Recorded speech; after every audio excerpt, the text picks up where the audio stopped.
نعرہ تکبیر، اللہ اکبر، نعرہ رسالت، نعرہ حیدری، محمد وآل محمد صلوات، اللہم صلی علی محمد وآل محمد۔ سورۃ المبارکۃ الفاتحہ۔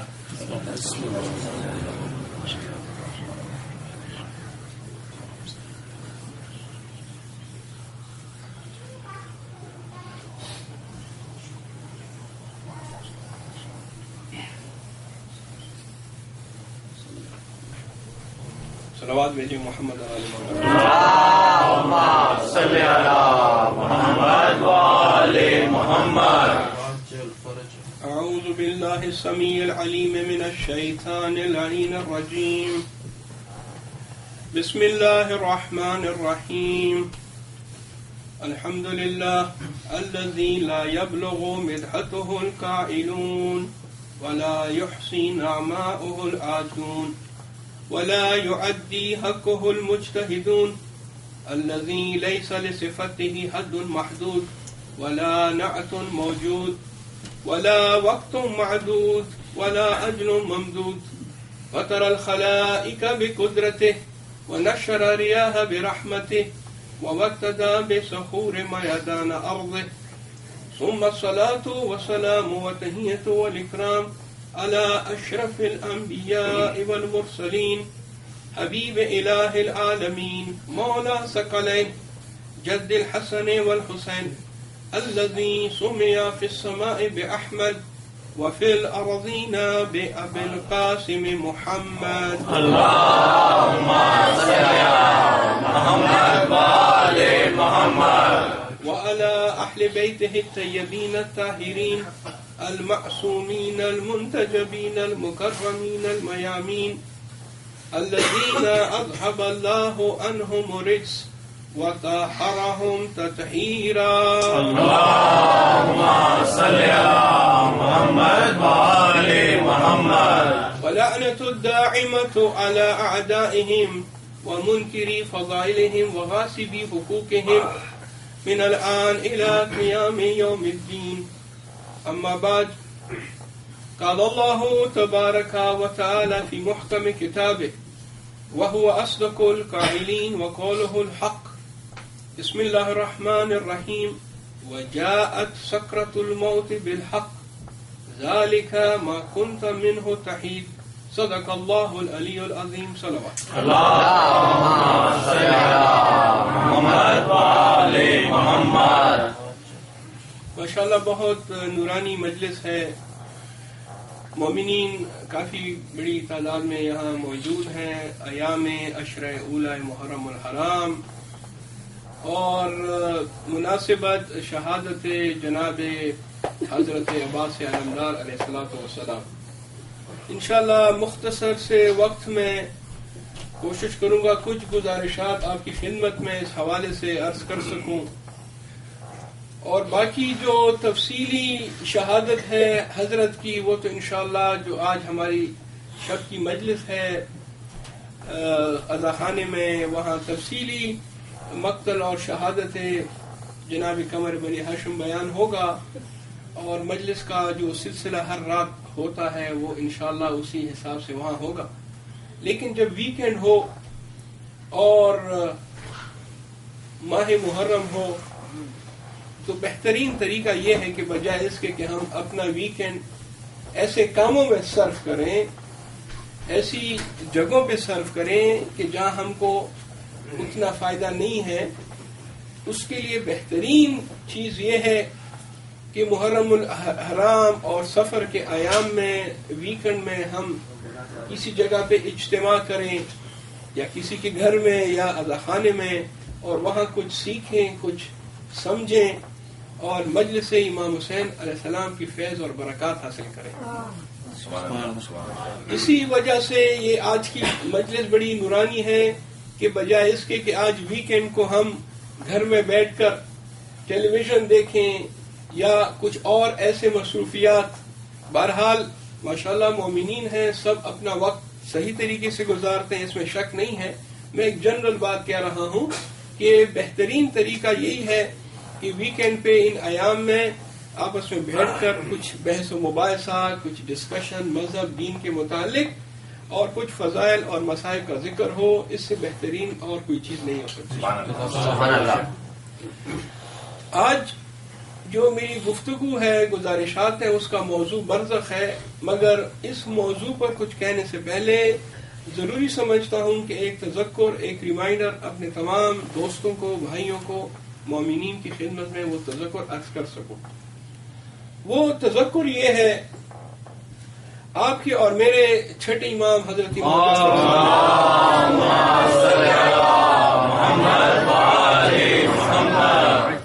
آپ ارشاد فرماتے ہیں اپنے شیعوں سے مخاطب ہو کر، فرماتے ہیں کہ کونوا لنا زینہ ولا تکونوا لنا شینہ. اے میرے شیعوں، ہمارے لیے، میرے لیے اور ائمہ علیہم السلام کے لیے باعث زینت بنو، ہمارے لیے زینت لے کر آؤ، باعث زینت بنو، ہمارے لیے باعث شرمساری اور شرمندگی مت بنو. یعنی ایک شیعہ کہ جو امیر المومنین کا شیعہ ہے، اہل البیت علیہ السلام کا شیعہ ہے، وہ جب کہیں جاتا ہے تو اس کا تمام چال ڈال، اس کا رفتار، اس کا طریقہ، اس کا بات کرنے کا، اس کا معاملہ، اس کے معاملات جو بھی ہے وہ اس طریقے سے ہو کہ امام علیہ السلام کے بقول کہ جو اس کو دیکھے تو ہم پر درود بھیجے.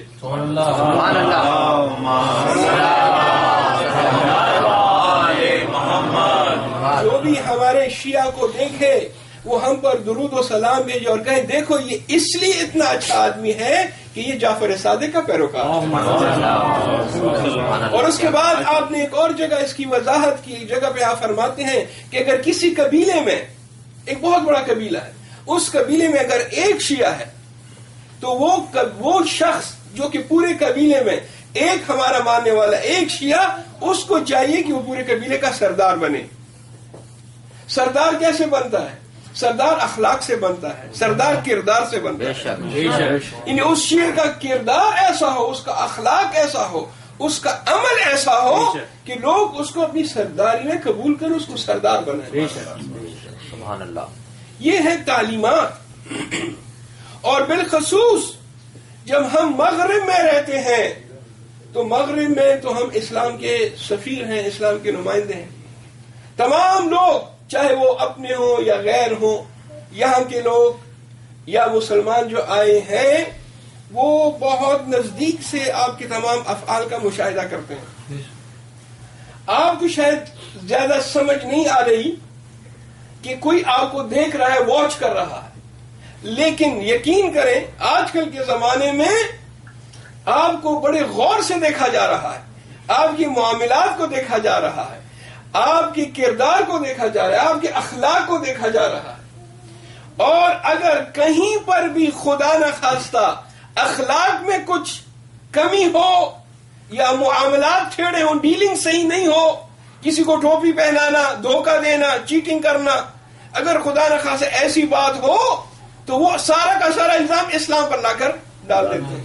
کہتے ہیں یہ اس لیے کیونکہ یہ مسلمان ہے، یہ اس لیے ایسا کر رہا ہے کیونکہ نعوذ باللہ معاذ خاک پر دہنم یہ اسلام کا پیروکار ہے. لہذا ہمیں اس معاملے میں بہت محتاط رہنا چاہیے. اپنا کردار اور اپنا اخلاق، اپنا عمل اس طریقے سے ہو کہ واقعا لوگ دیکھیں تو کہیں ہاں اس کا عمل اس لیے اچھا ہے کیونکہ یہ مسلمان ہے. سبحان اللہ. پر محمد والے محمد صلوات.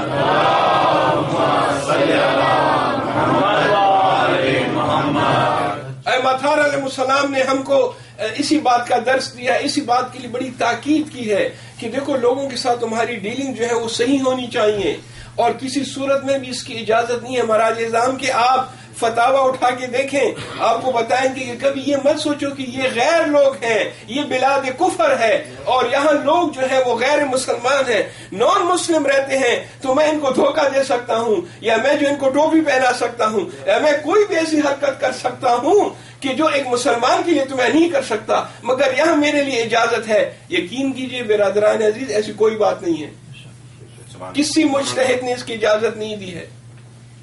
اگر یہ مسلمان نہیں ہے مگر انسان تو ہے نا, انسانیت کا دائرہ بڑا وسیع ہوتا ہے. ہاں ٹھیک ہے, اس میں کوئی شک نہیں کہ ایک مومن کا حق دوسرے مومن پہ زیادہ ہوتا ہے, ایک مسلمان کا حق دوسرے مسلمان پر زیادہ ہوتا ہے, اور یہ صرف اسلام میں نہیں ہے, باقی مذاہب میں بھی ہے.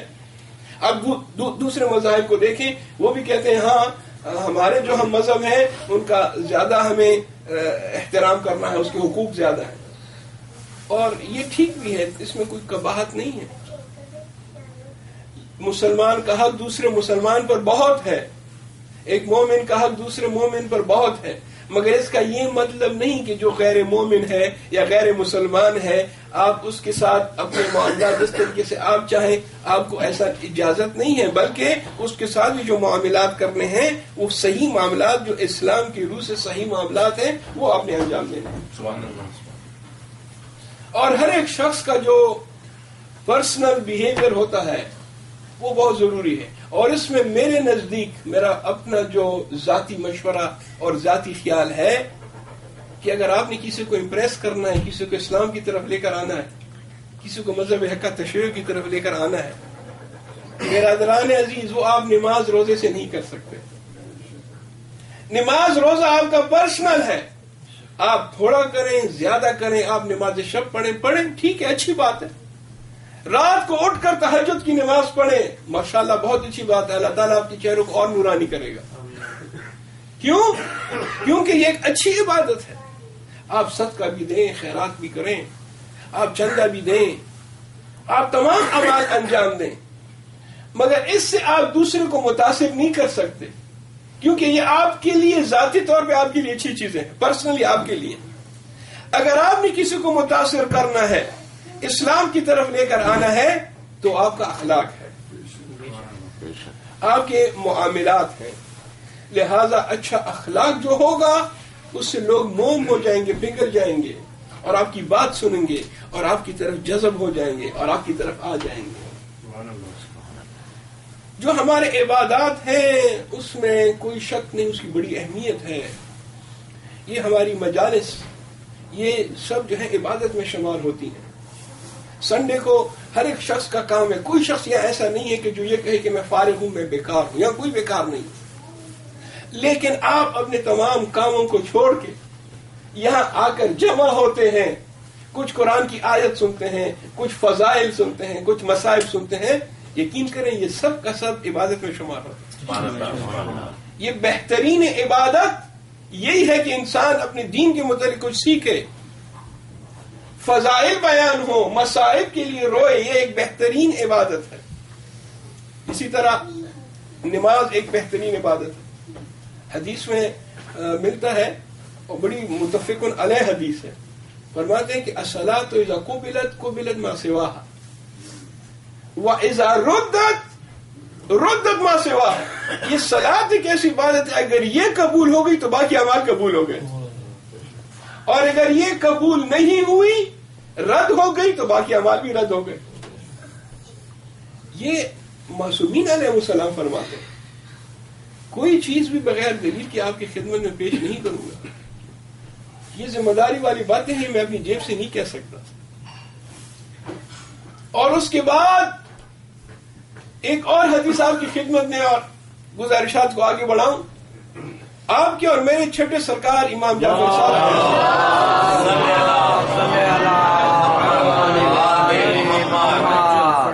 آپ جب دنیا سے تشریف لے جا رہے ہیں, دقت کیجئے گا, بس چند منٹ کی زحمت اور پھر میں برزخ کے موضوع پر آتا ہوں.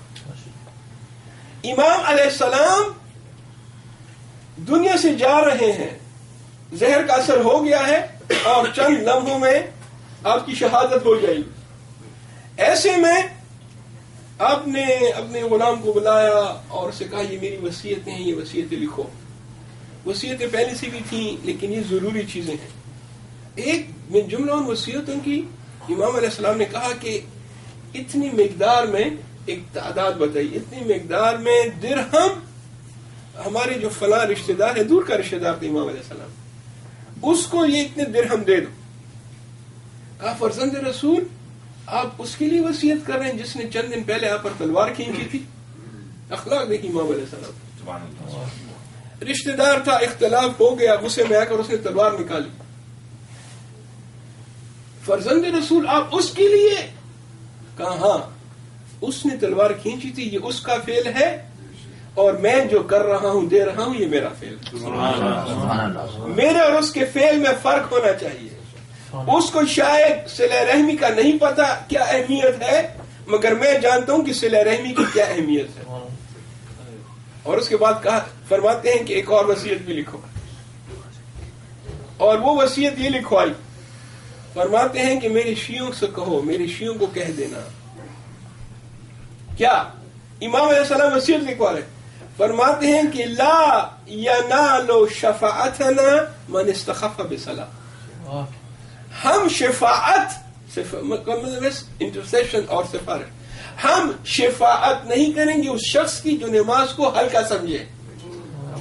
یہ نہیں فرما رہے کہ ہم شفاعت نہیں کریں گے اس شخص کی کہ جو تارک الصلاۃ ہے، جو نماز کو ترک کرتا ہے. نہیں، تارک الصلاۃ کی تو بات ہی نہیں ہو رہی. تارک الصلاۃ تو شاید وہ اسلام کے زمرے میں بھی نہ آتا ہو. بقول بعض علماء کے تارک الصلاۃ تو ایک چلتا پھرتا جنازہ ہے جنازہ لیکن چلتا پھرتا. تارک الصلاۃ کی بات نہیں ہو رہی. سبک سمجھے ہی نہیں، ہلکا سمجھے. اول وقت ہے اور وہ ٹی وی دیکھ رہا یا کوئی کتاب پڑھ رہا ہے، اس کا مطلب کہ اس کے ذہن میں، اس کی آنکھوں میں نماز کی اہمیت نہیں ہے. تبھی تو وہ کہہ رہے کہ اچھا پڑھ لیں گے، ابھی تو ٹائم ہے پڑھ لیں گے. یعنی آپ نے نماز کو اہمیت نہیں دی، آپ نے اس کو جو ہے سبک سمجھا، ہلکا سمجھا. فرماتے ہم شفاعت نہیں کریں گے اس شخص کی. یہ ہے ائمہ کا احکام، ائمہ کی حکم. اور ایک صاحب نے بڑا اچھا تصور دیا، کہتے ہیں کہ مجالس کی اہمیت بھی بیان ہونی چاہیے، وہ بھی کم بیان ہوتی ہے. اس میں شک نہیں ہے کہ ہر ایک فعل، ہر ایک عمل کا اپنی اہمیت ہے. نماز کی اہمیت ہے، ہاں بعض اعمال کی اہمیت زیادہ ہے، بعض کی اتنے نہیں ہوں گے، لیکن ہر ایک فعل، ہر ایک عمل اپنی اہمیت رکھتا ہے. میں ایک حدیث صاحب کی خدمت میں مجلس کی اہمیت کے حوالے سے بیان کر کے اب آپ کی زحمات کو جو ہے اختتام کی طرف لاتے ہوئے اپنی گفتگو آگے بڑھاؤں گا. مل کے درود بھیجیے.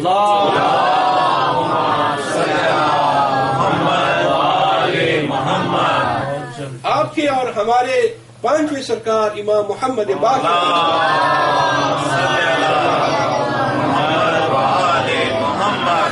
وہ بھی جب دنیا سے تشریف لے جا رہے تھے تو امام کو بلایا، اپنے بیٹی امام کو بلایا اور وصیتیں کی.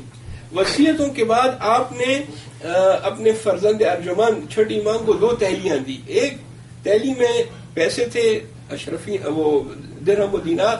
فرماتے ہیں کہ میرے بعد یہ فقراء اور مساکین میں تقسیم کر دینا، یہ ان کا حق ہے. اور ایک اور تھیلی دی، 2 تھیلیاں دی. دوسری تھیلی میں فرماتے ہیں کہ اس میں بھی کچھ پیسے ہیں، اس میں بھی کچھ درہم و دینار ہے، یہ لو اور اس تھیلی سے، ان پیسوں سے میرے مظلوم جد امام حسین علیہ السلام کی مجلس برپا کرنا، وہ بھی منی میں. کیونکہ منی وہ جگہ ہے کہ جہاں ہجوم ہوتا ہے، لوگ آتے ہیں. میرے جد پر گریہ کرنا، میرے جد کے مسائل بیان کرنا، میرے جد کی مجلس پڑھنا، اور یہ تم جو ہے منی میں کرنا، اور کوشش کرو کہ 10 سال مسلسل عزاداری کر سکو منی میں. یہ امام کا قول ہے، امام معصوم کا قول ہے. لہذا یہاں پر آنا یہ سب عبادات میں شمار ہوتا ہے. درود بھیجیے گا محمد صلی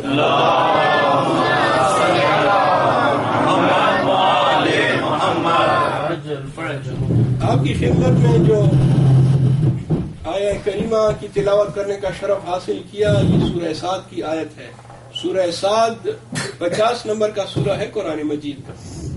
ارشاد ہوتا ہے بسم اللہ الرحمن الرحیم وجاءت سکرۃ الموت بالحق. اس میں کوئی شک نہیں ہے کہ موت کا پسینہ سب پر آئے گا. انسان جب دنیا سے جاتا ہے اس کو پسینہ آتا ہے. کبھی کبھار آپ نے شاید غور نہیں کیا ہو، آپ یہ سمجھتے ہیں کہ اس کو شاید کچھ بیماری تھی، ہسپتال میں اس نے کوئی میڈیسن یا کوئی اس طرح دوائیاں کھا لی کہ جس کی وجہ سے پسینہ. لیکن یہ ضروری نہیں ہے. ہر ایک شخص جب دنیا سے جاتا ہے تو اتنی مشکل میں ہوتا ہے کہ اس کے بدن سے پسینہ نکلتا ہے. ہم اس کو اپنی زبان میں اردو میں کہتے ہیں موت کا پسینہ. جو موت قریب ہو موت کا پسینہ. سکران یا سکرات جو لفظ عربی میں وہ بھی اسی مرحلے کی مشابہ ہے, اسی سچویشن کو بتاتا ہے کہ جب انسان دنیا سے جاتا ہے روح بدن سے نکلتی ہے تو اس کی کیا حالت ہوتی ہے. اس کو کہتے ہیں سکرات الموت. ہر ایک شخص میں طاری ہوگا, چاہے وہ مومن ہے یا غیر مومن, چاہے وہ مسلمان ہے یا غیر مسلمان. جب روح بدن سے نکلتی ہے تو اس پر ایک پسینہ طاری ہوتا ہے, گھبراہٹ ہوتی ہے. اور یہ مرحلہ بہت مشکل مرحلہ ہے جس کو جان کنی کا عالم کہتے ہیں یا جان کندن, عالم احتضار. یہ جان کنی فارسی کا لفظ ہے, کندن کا مطلب ہے نکالنا, کیونکہ روح تو بدن سے نہیں نکلتی, اس کو زبردستی نکالنا پڑتا ہے. بدن سے روح کو زبردستی نکالنا پڑا, وہ بدن کو نہیں چھوڑنا چاہتی. اور انسان بھی یہ چاہتا ہے کہ روح نہ نکلے, زندہ رہے. اسی لیے اس کو کہتے ہیں جان کندن یا جان کنی. اور بعض روایات میں ہے کہ بعض لوگوں کے لیے جان کندن کا مرحلہ ایسا ہوگا, دقت کیجئے گا روایات پڑھ رہے ہیں, بعض لوگوں کے لیے, سب کے لیے نہیں, الفاظ کی طرف بھی غور کیجئے گا. بعض لوگوں کے لیے یہ جانکنی کا عالم ایسا ہوگا جیسے زندہ جانور کی کھال کھینچی جاتی ہے. زندہ جانور کی جب آپ کھال کھینچے تو کیا حالت ہوتی ہے. بعض لوگوں کے لیے یہ عالم جان کندن ایسا ہے, اور بعض لوگوں کے لیے اتنا آسان اور ایسا ہوگا, روایت میں ہے کہ جیسے کسی کو آپ نے پھول سنگا دیا, آپ نے پھول سنگا دیا اور اس کی جان نکل گئی. لیکن کتنا فرق ہے. اب یہاں عمل کی بات آ جاتی ہے. ایک کے لیے تو اتنا سخت کہ اس طرح جیسے زندہ جانور کی کھال کھینچنا, دوسرے کے لیے اتنا آسان جیسے آپ نے پھول سنگا دیا. لیکن ایسے مرحلے میں دقت کیجیے, اگر آپ کی توجہ میری طرف رہے تو میں مختصر وقت میں ختم کرنے کی کوشش کروں گا انشاءاللہ. ایسے وقت میں شیطان آتا ہے ایک انسان کے پاس, ہر ایک کے پاس آتا ہے, کوشش کرتا ہے. بعض لوگوں کے پاس تو وہ رہتا ہی ہے, دونوں ساتھ ہوتے ہیں تو ان کو تو آنے کی ضرورت نہیں ہے, تو 24 گھنٹے 24/7 ساتھ میں. لیکن بعض لوگ ایسے ہیں کہ جو شیطان کو جانتے ہیں اور اسے کنارہ کشی دوری اختیار کیے ہوئے ہیں, ان کے پاس وہ آتا ہے جانکنی کے عالم میں, اور کیا کہتا ہے, ایک آفر کہتا ہے, ایک آفر آگے رکھتا ہے, ڈیل کرنے کی کوشش کرتا ہے. کیونکہ اس نے کہا ہے کہ میں تو انسان کو اغوا کروں گا, اللہ تعالیٰ سے بھی اس نے کہہ دیا چیلنج کر کے, اور میں ایک جگہ سے حملہ نہیں کرتا, کہتے ہیں میں سامنے سے حملہ کرتا ہوں, پیچھے سے حملہ کرتا ہوں, لیفٹ سے, رائٹ سے, اوپر سے, میں ہر جگہ سے حملہ کروں گا. 6 جہاد سے میں حملہ کروں گا انسان پر اور اس کو اغوا کروں گا. اغوائی نہیں, تیرے دین سے دور کر دوں گا. اردو والا اغوا دیکھیں اس کے ساتھ ملتا جلتا ہے. اغوائی نہیں, فیملی سے دور کرنا, اغوائی اسی کو کہتے ہیں. اور یہاں پہ کہتے ہیں کہ میں ان کو اغوا لاغوینہم اجمعین, سب کے سب.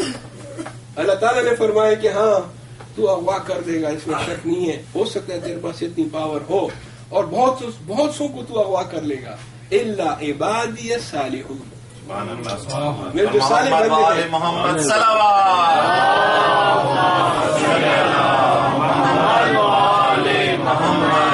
میرے جو صالح بندے ہیں, نیک بندے ہیں, تو جتنی بھی کوشش کرے ان کو اغوا نہیں کر سکتا. لیکن صالح بندہ اگر بنے انسان تو تب.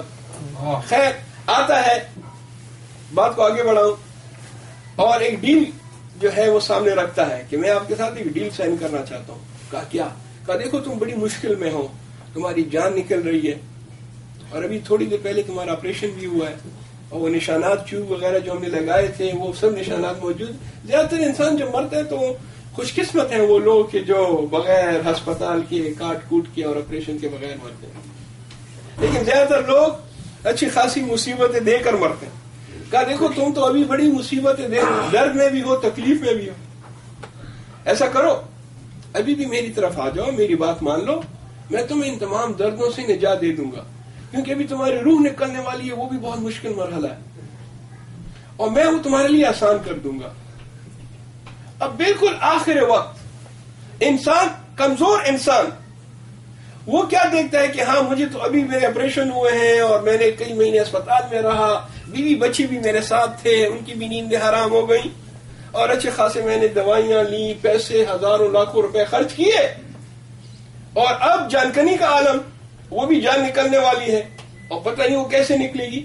لہذا کمزور انسان شیطان کے بہکاوے میں آ کر اس کے ساتھ ڈیل سائن کر لے. جب ڈیل سائن کرتا ہے اور کہتا ہے کہ اچھا میں تیرا پیروکار، میں تیرا دوست، اور میں تیری بات مانوں گا جو تو کہے گا، جیسے ہی ڈیل سائن کی وہیں پہ شیطان ہنسنا شروع کرتے، کہتے پاگل، ساری زندگی تم نے نمازیں پڑھی، روزے رکھے، اب آخر میں تم نے اپنا سارا کام جو ہے جو بھی نیک اعمال تھے اس پہ سب پر تم نے پانی پھیر دیا. اس لیے مفاتیح الجنان میں شیخ عباس قمی کہتے ہیں کہ ایک دعا ہے جس کا نام ہے دعا عدیلہ عند الموت. عدیلہ عند الموت وہ دعا ہے کہ جو انسان کو زندگی میں ایک مرتبہ ضرور پڑھنی چاہیے اور ہمیشہ پڑھے. یہ دعا کام آتی ہے اس وقت جب شیطان ڈیل کے لیے آپ کے سامنے پیپر رکھتا ہے. عدیلہ عدول سے نکلا ہے، یعنی واپس پلٹنا. انسان جتنی بھی نیک کام کرتے آخر میں آ کر وہ سب نیک کام خراب. لیکن جو شخص بھی دعا عدیلہ پڑھتا ہے زندگی میں، یہ دعا عدیلہ اس کو مدد دیتی ہے اور وہ شیطان کو کہتا ہے کہ تجھ پہ بھی لعنت اور تیرے ڈیل پر بھی لعنت. سبحان اللہ. اور محمد وآل محمد صلوات.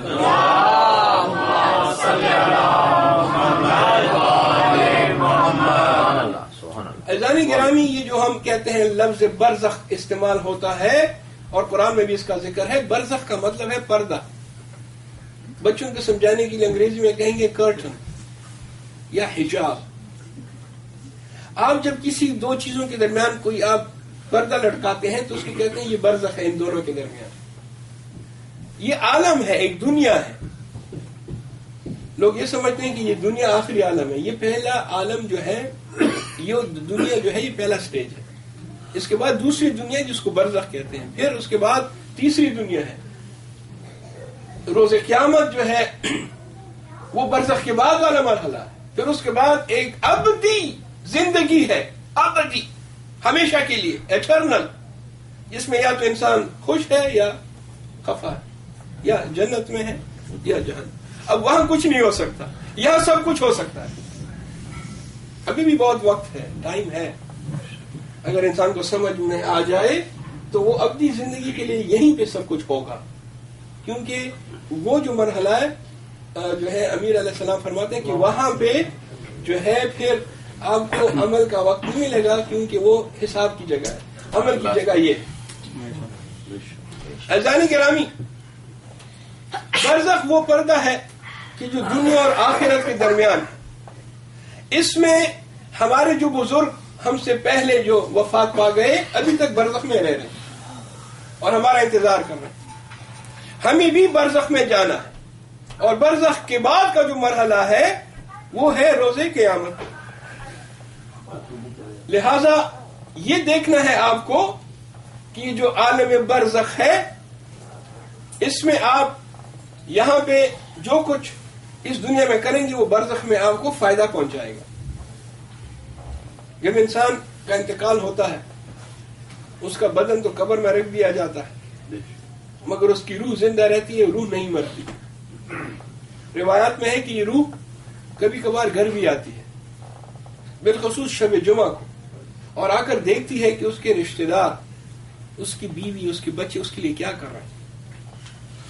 اگر بیوی بچے دنیاوی کاموں میں مصروف ہیں، بھول گئے کہ ایک ہفتہ پہلے، 10 دن پہلے، 2 ہفتہ، 1 مہینہ پہلے جو ہے ہمارے بھائی کا یا ہمارے والد کا انتقال ہو گیا تھا، بھول گئے، تو اس کو بڑا یہ بہت روح جو ہے ناراض ہوتی ہے، بہت افسوس ہوتا کہ میں نے زندگی میں ہر جائز ناجائز کام کیا ان بچوں کے لیے اور اب یہ جو ہے مجھے یاد نہیں کرتے.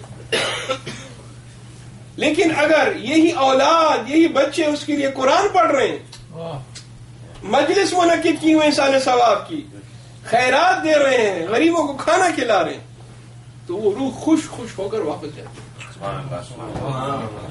علامہ مجلسی نے یہ روایات جو ہے بہار میں لکھی ہیں.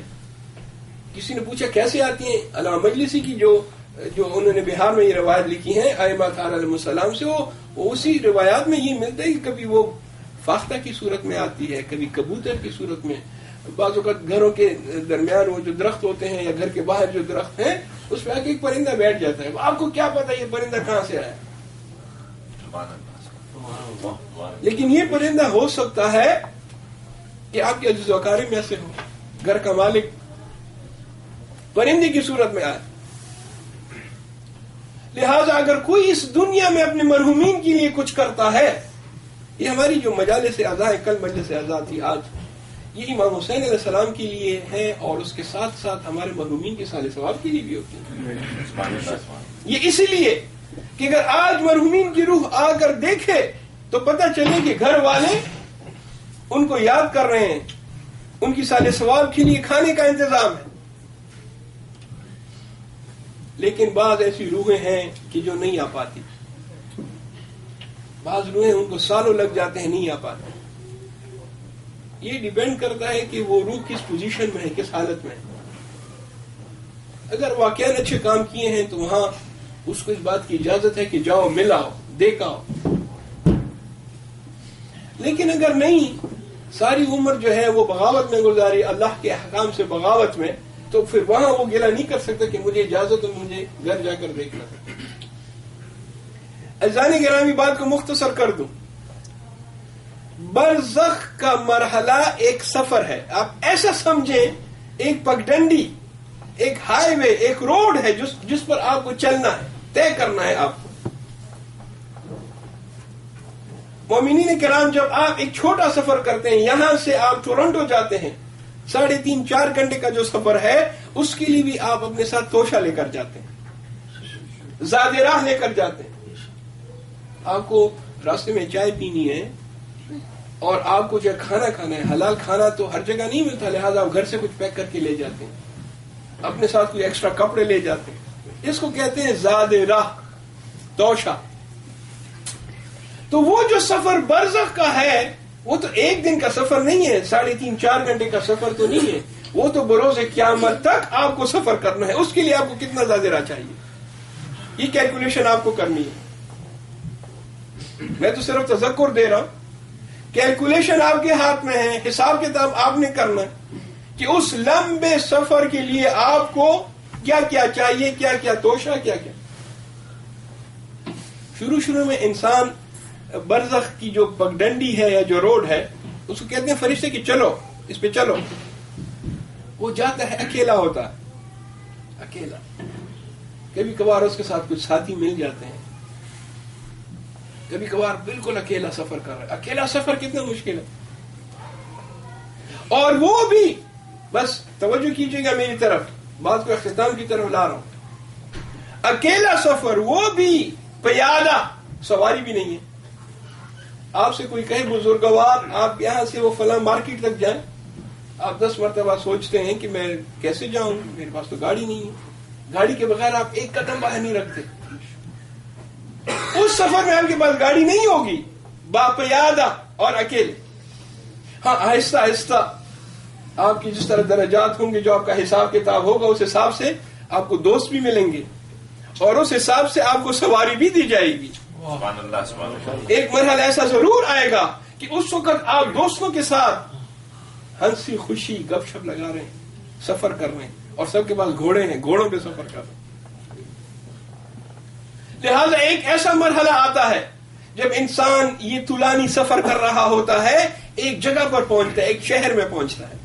ایسا ہی جس طرح آپ دیکھیں، یہ ملک تو کافی بڑا ملک ہے، آپ نے اس کو دیکھا ہوگا، دور دور تک بعض اوقات شہر نہیں ہوتے، سب جو ہیں وہ ویرانے ہوتے ہیں یا جنگلات ہوتے ہیں، درخت ہوتے ہیں. ایسے ہی سمجھے برزخ، اسے تصور کریں، کوئی وہاں سے آیا نہیں ہے، لیکن میں روایات کی روشنی میں بیان کر رہا ہوں، جو روایات اور احادیث ہیں اس کی روشنی میں. آپ سفر کر رہے ہیں، ایک مرتبہ ایک شہر آ گیا، بڑا شہر، تو آپ کہتے ہیں یا میں رک جاؤں. کیوں؟ وہاں ایک ریسٹنگ پلیس بھی تو ہوتی ہے نا، انسان کو ریسٹ کی بھی تو ضرورت ہے. ایک ایسا شہر آئے گا جہاں بورڈ لکھا ہوگا شہر ہوما. ہوما کے مطلب ہے اچھے لوگوں کا شہر، ایک اچھا شہر، صاف ستھرا. آپ جب اس شہر کے اندر جائیں گے، اب برزخ کا سفر آپ کا چل رہا ہے، اب ریسٹنگ پلیس آ گئی. جب آپ شہر ہما میں داخل ہوں گے تو سب سے بڑی خوشی آپ کو اس وقت ہوگی کہ اس شہر میں آپ اپنے پرانے دوست احباب رشتہ دار جو آپ سے پہلے جو ہے آپ کے ساتھ تھے لیکن آپ سے پہلے ان کا انتقال ہو گیا، جب آپ ان کو دیکھیں گے تو آپ کو بڑی خوشی ہوگی. اور آپ کیا کریں گے جب شہر ہما میں داخل ہوں گے؟ اب روایت کے الفاظ ہیں، توجہ رکھیے گا. جب آپ شہر ہما میں داخل ہوں گے تو سب سے پہلے جن لوگوں سے آپ کی ملاقات ہوگی، روایت میں ہے یہ وہ لوگ ہیں کہ جو مسجد میں آپ کے ساتھ نماز پڑھا کرتے تھے. اور روایت آگے چل کر یہ کہتی ہے ان میں وہ لوگ بھی ہوں گے کہ جو امام بارگاہ میں یا عزا خانے میں جب مجلس ہو رہی تھی تو جو ٹیک لگا کے ساتھ بیٹھے ہوئے تھے، ہمیشہ ساتھ بیٹھتے تھے، یہ لوگ آپ کو شہر ہما میں نظر آئیں گے. اہل مسجد، اہل امام بارگاہ، اور وہ لوگ کہ جو واقعاً مذہبی اجتماعات میں آپ کے ساتھ ہوتے تھے. مجھے بعض اوقات بڑی حیرت ہوتی ہے جب میں دیکھتا ہوں کہ کسی شہر میں ایک امام بارگاہ ہے، یا کسی شہر میں ایک مسجد ہے، یا کسی شہر میں ایک مدرسہ ہے، اور وہاں پہ جو ہے 5 لوگ اس کی خدمت کر رہے ہیں اور جو 95% لوگ ہیں وہ صرف آ کر دیکھ رہے ہیں اور وہ جو ہے دور دور سے ان کی. مجھے حیرت ہوتی ہے کیونکہ میں یہ سمجھتا ہوں کہ ایک انسان کے لیے سب سے بڑی سعادت کیا ہے، بالخصوص ان ممالک میں. اگر کوئی شخص کینیڈا میں ہے اور ایسے شہر میں رہتا ہے کہ جہاں ایک مسجد ہے یا وہاں ایک امام بارگاہ ہے یا مدرسہ ہے، تو اس کو چاہیے کہ وہ جس طریقے سے بھی ہو اس مسجد، امام بارگاہ، اس مدرسے کی مدد کرے.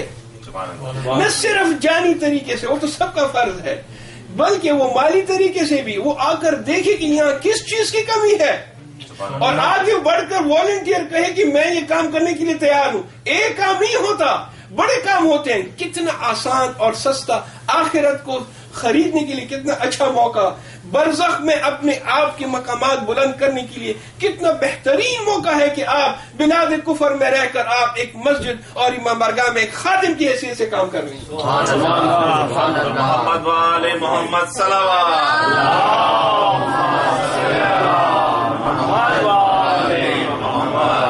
میں پرسنلی آپ کو اپنے متعلق بتاؤں، میں نے ایک جگہ پہ بلکہ امام بارگاہ میں جو مجلس پڑھی تھی جس میں میں نے کہا تھا کہ اگر کوئی شخص اسلامی ماحول چھوڑ کے غیر اسلامی ماحول میں آ جائے تو یہ جائز نہیں ہوگا سوائے اس شرط کے کہ وہ اس نیت سے آئے کہ اس نے وہاں اسلام کی خدمت کرنی ہے، اہل البیت کا نام لینا ہے، قرآن پڑھانا ہے اور بچوں کو قرآن کی تعلیم دینی ہے.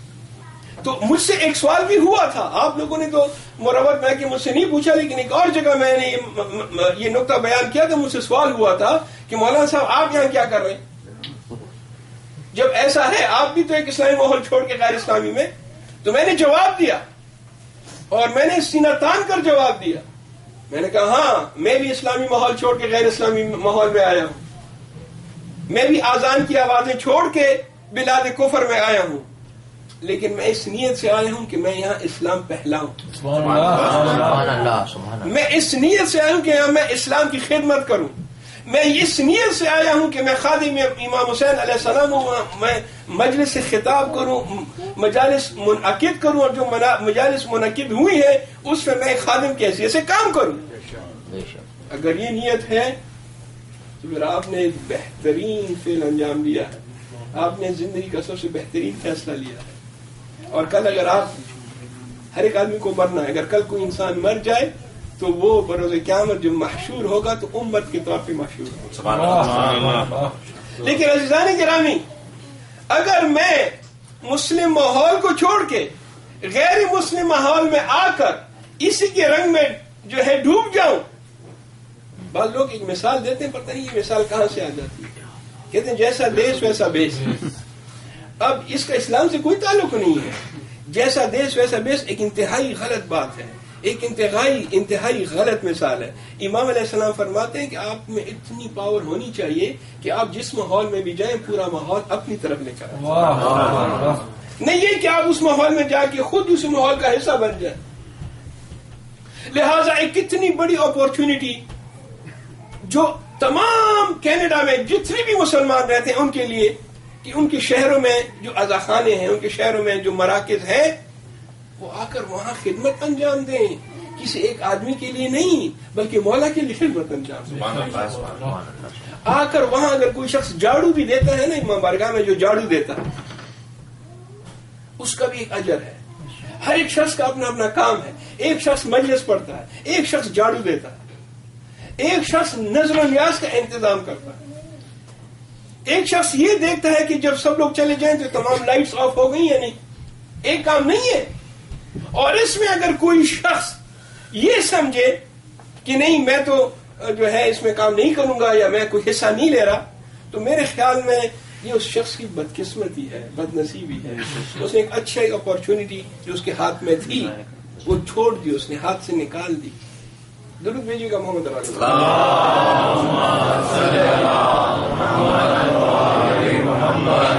اذان گرامی. یہ باتوں میں بات آ گئی اور کوئی بھی یہ نہ سمجھے کہ یا تو مجھے کسی نے کچھ کہا ہے یا میں کسی مطلب کی طرف اشارہ کروں.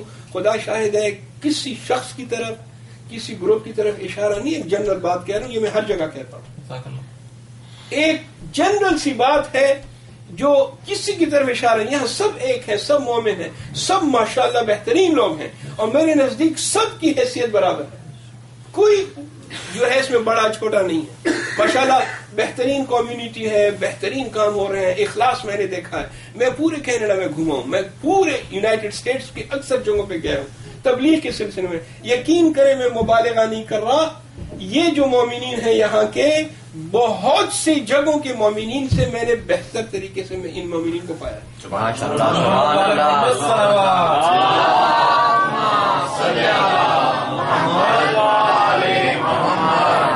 میں تبلیغ کے سلسلے میں جو مختلف جگہوں پہ جاتا ہوں تو وہاں مجھے لوگوں کے ساتھ ملنے کے مواقع ملتے ہیں. میں نے بہت تکبر دیکھا ہے لوگوں میں, بہت ایروگینس, تکبر اور بہت زیادہ غلطیاں.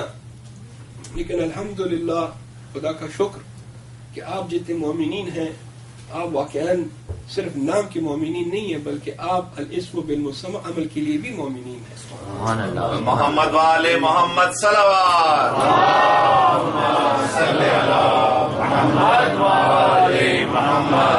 برزخ کی طرف آتے ہیں اور گزارشات کو مختصر کر دوں. شہر حما میں آپ کس سے ملے؟ آپ ان لوگوں سے ملے کہ جو ایک زمانے میں آپ کے ساتھ بیٹھا کرتے تھے, نماز ساتھ پڑھتے تھے, حدیث کے سامنے ساتھ تھے. اب وہ ایک آدمی حدیث کے ساتھ پڑھ رہے, دوسرے سن رہے. اب ان تمام لوگوں کو آپ نے شہر حما میں دیکھ لیا اور آپ ان کے ساتھ وہاں پہ چند دن رہے. لیکن سفر طولانی سفر ہے, اختتام کی ابھی جو ہے ختم نہیں ہوا بلکہ بہت آگے جانا ہے. لیکن اب یہ سفر کس طرح ہوگا؟ شہر حما میں جتنی بھی لوگ تھے ریسٹنگ پلیس میں, اب یہ سب کے سب مل کے سفر کریں گے. سب کو سفر کرنا ہے, مل کے سفر کر رہے ہیں, جا رہے ہیں, ہنسی خوشی مذاق وغیرہ بھی ہو رہا ہے اور سواریاں بھی ہیں. کسی کے پاس جو ہے بڑی سواری, کسی کے پاس چھوٹی سواری ہے. لیکن یہ سفر آپ کریں گے, ایک ایسے مرحلے سے آپ کو گزرنا ہے. آخری بات, ایک ایسے مرحلے سے, ایک ایسے وادی سے آپ گزریں گے کہ آپ وہاں دیکھیں گے کہ وہاں بہت شور ہو رہا ہے, ایک شور شرابہ. کافی لوگ جو ہیں وہ عذاب میں, کوئی درد سے چلا رہا ہے, کوئی چیخ رہا ہے, کوئی رو رہا ہے, درد سے چلا رہا ہے, چیخ رہا ہے. اور آپ دیکھتے ہیں کہ جیسے آپ اس وادی کے قریب جاتے ہیں ان کے عذاب میں اضافہ ہو رہا ہے, بہت دردناک عذاب. اور آپ کو آوازیں آئیں گی, کسی کو زنجیر سے مار رہے ہیں, کسی کو جو ہے وہ گرز سے مار رہے ہیں, کسی کو جو ہے تلوار سے مارا جا رہا ہے, کسی کو نیزے سے. انتہائی برے لوگ وادی برہوت جہاں برے لوگ رہتے ہیں, بری روحیں رہتی ہیں, ایول اسپرٹس رہتی ہیں, ان پر اس وادی میں عذاب ہو رہا ہے اور عذاب میں اضافہ ہو رہا ہے. اور آپ کو اس وادی سے گزرنا ہے, سائڈ پر گزریں گے آپ, مین وادی سے نہیں گزریں گے. کیونکہ آپ کا جو ہے وادی برہوت سے کیا کام, مومن کا وادی برہوت سے کیا کام. لیکن دکھانے کے لیے آپ کو وہاں سے گزارنا پڑے گا.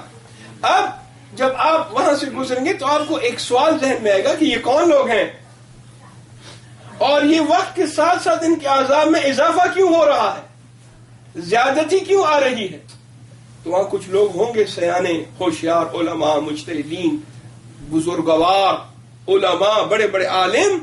جب ان سے سوال پوچھا جائے گا کہ یہ کون لوگ ہیں اور ان پر اتنا سخت عذاب کیوں ہے, جواب آئے گا کہ یہ دشمنان اہل البیت ہیں. سبحان اللہ. دشمنان اہل البیت ہیں، اس لیے ان کا عذاب اتنا سخت ہے.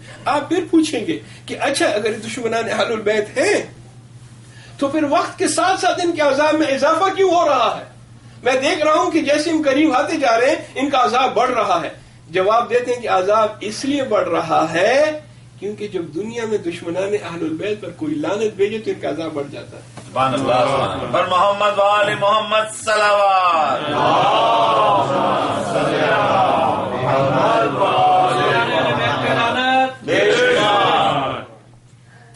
درود بھیجیے گا محمد.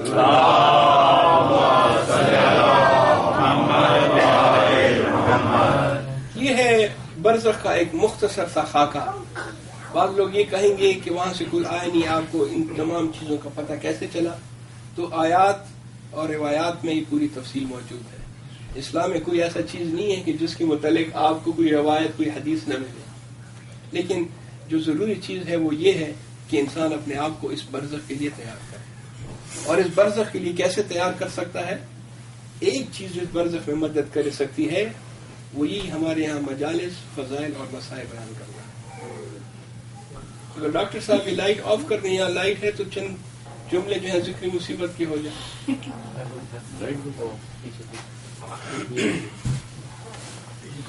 یہ جو ہماری مجالس ہیں یہ ہمارے لیے انشاءاللہ باعث نجات ہے. یہ جو ہمارے یہاں جو اجتماعات ہیں، ہمارے جو ذکر فضائل اور مسائل ہیں، یہ یہی ہے کہ جو آخرت میں قبر میں ہمارے کام آئیں گے. آج جس بزرگوار اور شخصیت کے مسائل بیان کرنے ہیں وہ جناب قمر منی ہاشم حضرت عباس علمدار. کہتے ہیں بعد شہادت حضرت عباس علمدار امام حسین علیہ السلام نے ایک شعر پڑھا تھا. ترجمہ پیش کرتے ہوں، غور کریں امام حسین علیہ السلام کیا شعر پڑھ رہے ہیں. جب حضرت عباس شہید ہو گئے تو امام حسین علیہ السلام نے ایک شعر پڑھا. فرماتے ہیں کہ آج وہ آنکھیں جو عباس کے زندہ ہونے کی وجہ سے جو عباس کے ہونے کی وجہ سے سوتی، عباس کے ہونے کی وجہ سے جاگتی رہتی تھیں کہ عباس زندہ ہے، خوف عباس سے آج وہ آرام سے سوئیں گی. اور وہ آنکھیں جو حضرت زینب اور ام کلثوم کی آنکھیں ہیں، بچوں کی آنکھیں ہیں، وہ اس خیال سے جاگتی تھی کہ ہمارے چچا عباس زندہ ہے. آرام سے سوتی تھی جناب زینب، آرام سے سوتی تھی جناب ام کلثوم آرام سے. کیوں؟ ہمارا بھائی عباس زندہ ہے، آج وہ آنکھیں جاگیں گی. اللہ اکبر. حضرت عباس اجازت لیتے ہیں، امام حسین اجازت نہیں دیتے. فرماتے ہیں کہ آپ تو میرے لشکر کے سردار ہو، جب آپ چلے جاؤ گے تو پھر میرے لشکر کی سرداری کون کرے گا؟ جواب دیتے ہیں یا ابا عبداللہ، اب وہ لشکر کہاں کہ جس کا میں سردار ہوں؟ نہ علی اکبر رہے، نہ قاسم رہے، نہ اون و محمد. کہا اچھا عباس اگر جانا ہی ہے تو پھر جا کے تھوڑا سا پانی لے آؤ، بچوں کے لیے پانی لے آؤ. حضرت عباس نے علم لیا، دوسرے ہاتھ میں مشکیزہ. روایت کہتی ہے کہ جب حضرت عباس فرات کی طرف بڑھے تو دشمن بھیڑ بکریوں کی طرح بھاگ گیا. 500 لوگوں کی یہ ذمہ داری تھی کہ آب فرات کو کنٹرول کریں، کسی کو یہاں سے ایک دانہ، کسی کو ایک قطرہ پانی نہ لینے جائے. مگر جب حضرت عباس آئے تو انہوں نے فرات پر قبضہ کر لیا. اب فرات حضرت عباس کے ہاتھ میں ہے. حضرت عباس پانی میں اترے، چاہا کہ پانی پی لیں، لہذا اپنی چلو میں پانی بھرا، اپنے منہ دہانے مبارک کے قریب لے کر آئے، مگر کچھ سوچا. عباس نے پانی واپس پھینک دیا. اجرکم اللہ. اگر کسی سے آپ پوچھیں کہ آپ کا نفس پیاسا ہے تو پانی پینے میں کوئی حرج نہیں ہے. حضرت عباس بھی پیاسے تھے مگر حضرت عباس نے پانی اٹھایا، دوبارہ پھینک دیا. کسی نے بعد میں امام زین العابدین علیہ السلام سے پوچھا آپ کے چچا عباس پیاسے تھے، پانی پر قبضہ ہو گیا تھا، حضرت عباس نے پانی کیوں نہیں پیا؟ امام علیہ السلام جواب دیتے ہیں میرے چچا عباس باوفا تھے. میرے چچا عباس وفادار تھے. فذکر عطش الحسین علیہ السلام. میرے چچا عباس کو امام حسین کی پیاس یاد آ گئی. حسین پیاسے ہوں اور عباس پانی پی لے، یہ نہیں ہو سکتا.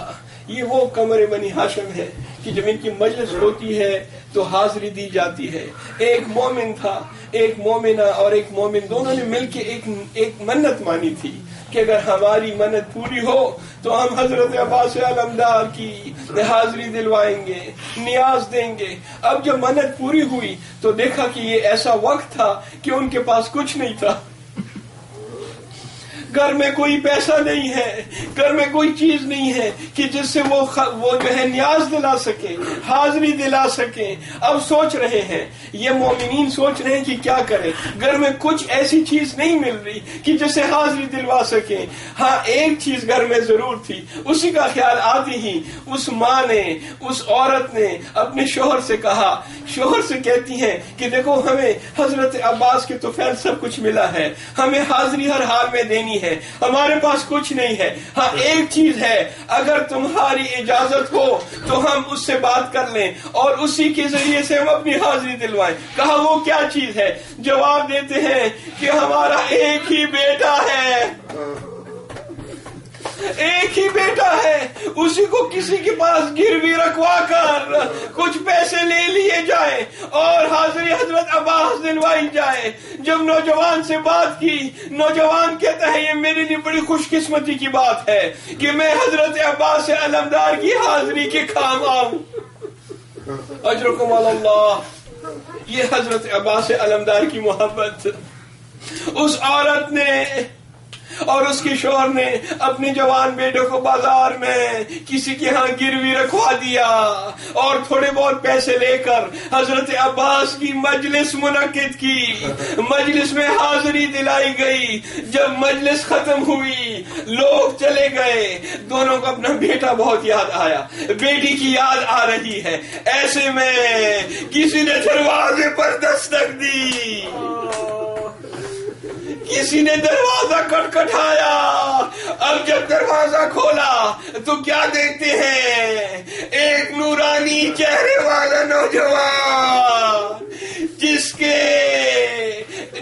لمبا قد ہے، خوبصورت قد ہے، اور وہ نوجوان اس کے ساتھ ان کا بیٹا آیا ہے. اجرکم اللہ.